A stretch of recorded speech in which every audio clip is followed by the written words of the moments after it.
Hey everyone, welcome back to another video here at Justin's Fish Room, and today we've got a requested video which is a Q&A. So some of you guys will know that I put a question up on my community page of what questions you guys want me to answer. So today I've got all of the questions that you guys put down, every single one of them, and I'm going to go through each one. So let's get started. So this is actually a question that I ask myself a lot.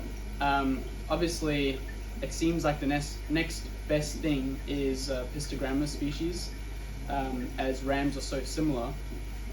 But I've actually kept APISTOGRAMMAS in the past, and I absolutely love them. I particularly like Agassizian trifasciata. I believe that's how you pronounce it.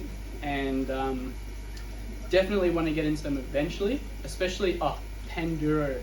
APISTOGRAMMA pair are so cool. They're very similar to rams in like looks wise, but yeah, I'd love to breed those one day.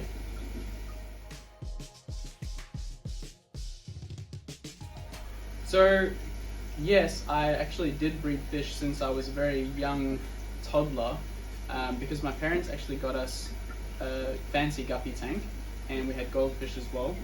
And obviously having a lot of live bearers, that was my first experience breeding fish. And the reason why I say guppies are very underrated fish is because we've got to remember that one of the biggest aspects to our hobby is breeding. It's a very thrilling and rewarding experience, and most people get into it through breeding the really easy to breed fish such as guppies. So yeah, the answer to that is yes, I did breed them, and I bred guppies, and I vouch for guppies. They're pretty cool. So I actually got into fish keeping through a really roundabout way. I actually started breeding, other than the fact that I was breeding fish in South Africa, when I moved to Australia I got really into birds because my great-grandfather was a huge bird fanatic. He bred all different types of birds, bantams, pigeons, all sorts of things. So I got into finches and canaries and that sort of thing, and ended up going quite far in that. I won a few awards for some projects that I was doing. I was a part of conservation programs. I started my own conservation program. I wrote for two pretty good magazines with my scientific publishing, which was just a completely awesome experience. And yeah, so I got that under my belt, and then one day I actually visited my finch mentor, one of my finch mentor's houses, and he showed me his fish tanks in his shed where he was actually breeding honey blue eyes as a part of a conservation program registered with the government. And I just fell in love. His setup was very simple like mine, and it just worked. And he had ponds outside full of honey blue eyes, and he was just doing amazing, and I really wanted to get on that action. So yeah, that's how I kind of got into it here in Australia. So yeah.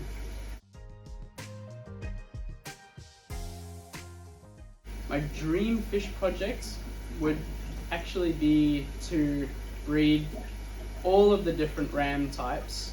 So that's gold rams, electric blue rams, every single type, and then hopefully make my own type of ram, which is so unlikely, but the question addresses my dream breeding project or aquascaping project, but it would be breeding my own type of ram. That's my dream.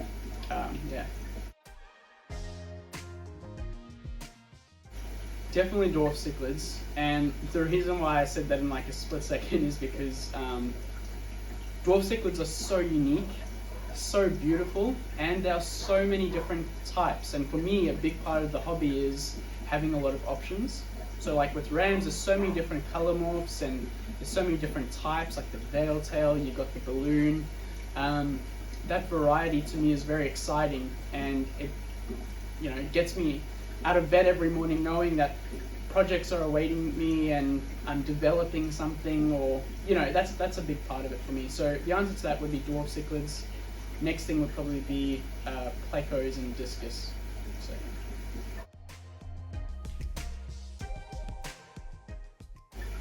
So I really like plecos, the L number plecos. So I actually really want to get into some plecos when the whole shed has been converted into a fish room, which I'm like counting down the days for, and hopefully get some large aquariums with canister filters going, and then have all my favorite types of plecos.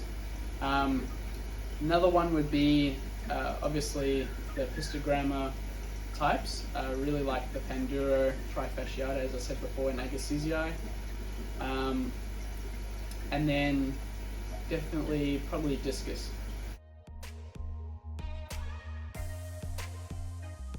Okay, so in terms of 1 year, I can see a lot happening just in that 12 months, let alone 2 years. But I should be, in terms of myself, studying medicine by then, and my fish room should be a lot bigger than what it is, which is always good. In terms of the channel, obviously I really want it to grow. That's what every creator wants for their channel. Going to be making sure that I stick to posting weekly videos, bi-weekly videos whenever I can, making sure that you guys get the content you need. Some of your suggestions are taken up, and I do videos based off those suggestions. Yeah, I feel like it'll just continue as usual, but only on a bigger scale. So yeah, very exciting times ahead. So the outdoor pond, I actually haven't been putting a lot of attention to due to university being so cold at the moment and having all these ram projects. So unfortunately I've had to give away my goldfish. I will be getting goldfish again eventually once I have enough time. But yeah, I absolutely love ranchu goldfish. It was like very heartbreaking when they had to go, but I really had to like focus on kind of the main crux of the channel, which was the rams. So yeah.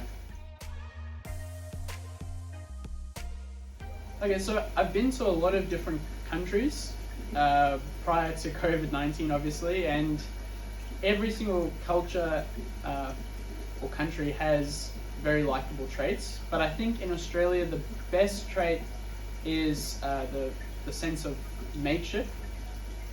I think once you have a good group of friends, you know, they stick by you no matter what. And there's a saying in Australia that your friends will talk badly about you in front of you, but they'll always stick up for you when you're not around.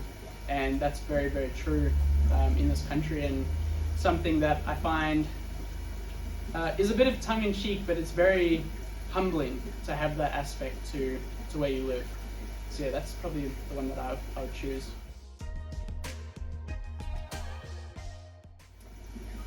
So I guess that's kind of like, well, I'm assuming it's like asking which is your favorite child, for me anyways. There's aspects of each that I like equally, I would say. I can't actually choose, honestly. I do have some favorite individuals, and they happen to be one of each type of ram. So the blue-black pair that I have are so like generous. My mom loves them, and you know, they come up to the tank and say g'day. Beluga, as you guys know, is my dominant male black celestial ram. He is just so cool, and sometimes when I'm feeding them flake, sometimes he'll actually come into my hand, so I have to be really careful.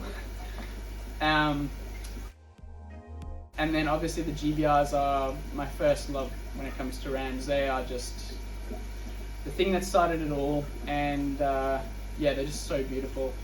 Yeah. So I've been keeping rams for about 11 years, so quite a long time, because I've always kept rams with other fish. But in terms of getting serious about breeding rams, that's about half of that time. So about 6 years, 5 or 6 years, I've been actually focusing on breeding them.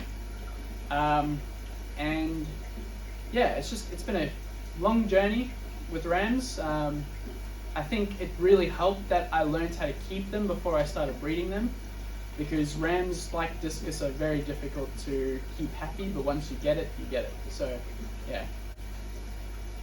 One of your fans, Tia, wrote to you saying, I'm planning to start and try to breed rams and corridoras. Can I keep them in a single tank and just collect the eggs whenever I see them? How many should I buy and how big should my tank be? Okay, so I'm going to break this question down into two separate parts. So in terms of keeping a pair of rams and corridoras together, you've got to remember that both those fish are what we call benthopelagic fish, which means they occupy the bottom part of, or the substrate of the aquarium. So they'll be sand sifters. So you have to be wary that they might get in each other's ways quite a bit, especially when the rams are breeding. And as you know, corridoras, being the little puppy dogs of our fish tanks, they have a tendency to just bombard other fish. Especially when they're wanting to breed, they just swim everywhere. A tank size of at least 3 foot for that combination. Make sure that there's a lot of substrate, fine substrate, for them to both sift. A lot of hiding places for the rams to get out of the way of the corridors when they're starting to breed. And the second part to that question is, I would just get 1 pair of rams, or a breeding trio, so that's 2 females and 1 male, and 6 of a smaller type of corridora. You don't want something like a bronze corridora, or like an albino corridora, because I know how big those types of corys get, and they get in the way of my rams so much.